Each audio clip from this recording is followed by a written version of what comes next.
دنیا میں کئی سائنٹسٹ آئے اور گئے جنہوں نے کئی زیادہ انوینشنز بھی کی، اور شاید ان کی انوینشنز کرنے کا مقصد یہ تھا کہ وہ فیمس ہو جائیں یا پھر اپنے آپ کو اور اپنے ملک کو ترقی کی راہ کی طرف گامزن کریں، لیکن شاید انہیں یہ معلوم نہیں تھا کہ ان کی یہی انوینشنز ان کی موت کا ذریعہ بھی بنیں گی۔ دوستوں، آج کی اس ویڈیو میں ہم آپ کو کچھ ایسے ہی سائنٹسٹ کے بارے میں بتائیں گے جن کی موت ان کی خود کی بنائی ہوئی چیزوں سے ہوئی۔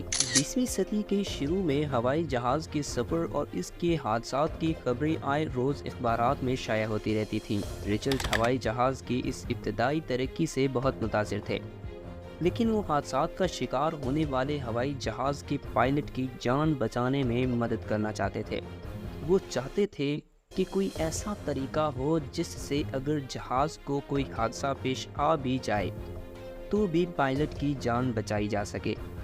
دوستوں، فرینز ریچرڈ ایک درزی تھے، اس لیے انہوں نے سوچا کیوں نہ کوئی ایسا پیراشوٹ تیار کیا جائے جو پائلٹ فلائٹ کی دوران پہن لے، اور اگر کوئی حادثہ پیش آ بھی جائے تو بھی پائلٹ جہاز سے چھلانگ لگا کر اپنی جان بچا لے، کیونکہ اس نے تو وہ پیراشوٹ پہنا ہوگا۔ اب ہوا یوں کہ اپنے اس خواب کو حقیقت بنانے کے لیے رچرڈ نے پیراشوٹ کی سلائی شروع کر دی۔ 1910 میں وہ پیراشوٹ تیار کرنے کے ابتدائی مراحل میں تھے۔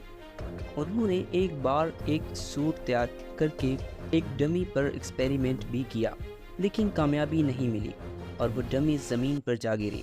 پھر ایک بار انہوں نے اپنے تیار کردہ پیراشوٹ کو خود پہن کر تھوڑی اونچائی سے چھلانگ لگائی، لیکن یہ تجربہ بھی بے سود رہا اور الٹا رچرڈ کی اپنی ٹانگ ٹوٹ گئی۔ لیکن پھر بھی وہ نا امید نہیں ہوئے۔ انہوں نے کہا، میں نے 25 میٹر سے چھلانگ لگائی ہے، اس لیے ناکام ہوا ہوں۔ اگر 100 میٹر یا کم از کم 50 میٹر کی بلندی سے یہ تجربہ کرتا تو نتائج مختلف ہوتے۔ انہوں نے اپنے بنائے گئے اس سوٹ کو مزید بہترین سے بہترین بنانے میں دن رات ایک کر دیے۔ اس کے بعد ایرو کلب ڈی فرانس، جو فرانس میں فضائی نقل و حرکت کی حوصلہ افزائی کے لیے بنائی گئی ایک سوسائٹی تھی، اس نے ایک دن عام لوگوں کے لیے ایک دلچسپ انعام کی پیشکش کر دی۔ اس سوسائٹی نے اعلان کیا کہ جو کوئی بھی ہوا بازوں کے لیے 25 کلو گرام سے کم وزن کا حفاظتی پیراشوٹ بنائے گا تو اسے 10,000 فرانکس انعام میں دیے جائیں گے۔ اس انعام کی پیشکش کے بعد رچرڈ اور زیادہ ایکٹیو ہو گئے۔ اب وہ اپنے بنائے گئے پیراشوٹ کو کافی اونچائی سے ٹیسٹ کرنا چاہتے تھے، کیونکہ انہیں یقین تھا کہ ان کا یہ پیراشوٹ پرواز کے دوران مددگار رہے گا اور تجربہ ضرور کامیاب ہوگا۔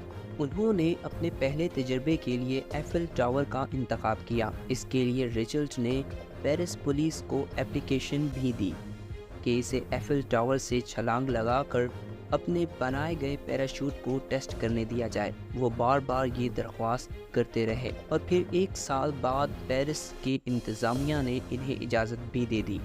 پھر 4 فروری 1912 کی سرد صبح فرانس رچرڈ صبح 7 بجے ایفل ٹاور پر پہنچے، لیکن رچرڈ اپنے ساتھ کوئی ڈمی نہیں لائے تھے کیونکہ وہ خود سوٹ پہن کر چھلانگ لگانا چاہتے تھے۔ وہاں موجود اس کے دوستوں نے انہیں بہت سمجھانے کی کوشش بھی کی کہ ایسا نہ کریں، آپ نے تجربہ ہی کرنا ہے تو کسی ڈمی پر کر لیں، خود اتنی اونچائی سے چھلانگ نہ لگائیں، لیکن رچرڈ نے کسی کی نہ سنی۔ وہ بہت پر امید تھے کہ ان کا یہ پیراشوٹ صبح کام کرے گا۔ پیراشوٹ تو انہوں نے پہن رکھا تھا، اب اگلا مرحلہ ایفل ٹاور پر چڑھنا تھا۔ اس کے لیے انہوں نے ٹاور کے پہلے پلیٹ فارم کا انتخاب کیا، جو زمین سے تقریباً 200 فٹ بلند ہے۔ پیرس کی ٹھنڈی صبح 8:22 پر رچرڈ ایفل ٹاور کے پہلے پلیٹ فارم کے کنارے کے ساتھ ایک چھوٹی سی میز پر کھڑے تھے۔ انہوں نے اخبار سے تھوڑا سا کاغذ پھاڑا اور اس سے ہوا کی سمت کا اندازہ کیا، پھر نیچے برفیلی زمین کی طرف دیکھا اور چھلانگ لگا دی۔ چھلانگ لگاتے ہی پیراشوٹ ان کے گرد لپیٹ گیا اور وہ جمی ہوئی گھاس پر جا گرے۔ لوگ بھاگتے ہوئے قریب پہنچے تو ان کی ناک اور منہ سے خون بہہ رہا تھا۔ وہ برفیلی زمین میں 6 انچ تک دھس چکے تھے۔ لوگوں نے ان کی مدد کرنا چاہی، لیکن وہ پہلے ہی اپنی ایجاد کے ہاتھوں پناہ ہو چکے تھے۔ کب بنایا گیا یہ پیراشوٹ کا قاتل نکلا۔